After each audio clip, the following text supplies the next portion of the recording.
In an order just published, a New Mexico state judge called Sarah Backus granted bail to 5 dependents who are accused of holding 11 children, all of them malnourished, at a desert compound in rural New Mexico. Some of the defendants allegedly were training those kids to commit mass shootings. At least one child appears to have died at the compound. But now, remarkably, all 5 adults are free to go on a $20,000 bond. For perspective, that is low. Paul Manafort, by contrast, is currently on trial for tax evasion. That's a crime that is a crime, but as we noted in the last segment, the average sentence for tax evasion in this country is 1 year and 3 months. Paul Manafort is facing over 300 years in prison for that, and a federal judge placed him in solitary confinement for several weeks. The difference is probably political. Manafort is being punished in part for helping to elect Donald Trump, and that seems to be a more profound crime than starving children or training them to be terrorists.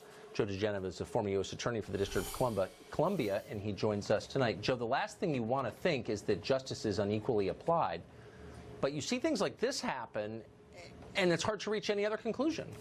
Well, I don't think there's any doubt about that, Tucker. We are at a strange time in our history.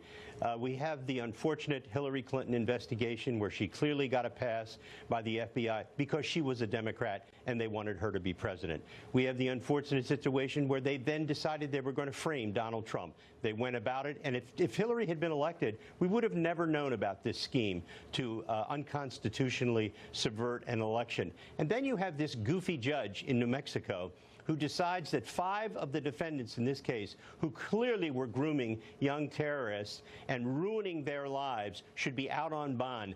This woman moved from San Francisco to New Mexico, and when she did that, she took some of the crazy turf from San Francisco and moved it to lovely New Mexico, and look what we got. It's dispiriting for the rest of us, but it also makes you wonder, are you a fool for obeying the law? So here there's a new move in the Congress to radically reduce the sentences of drug traffickers. That story is going to break tomorrow. For the past year, you've seen people argue in public that breaking our immigration law is not really a crime. And in fact, you're the criminal if you think it's wrong that they're breaking the law. So why are the rest of us so assiduously following the letter of the law? Are we fools for doing that? We are not. We believe in the Constitution. We believe in the history of this country. We believe that there should be one system of justice. We believe that everybody should be held accountable, no matter how high, no matter how low their station in life. No, actually, Tucker, we're the good guys. And I'm happy to associate myself with the good guys.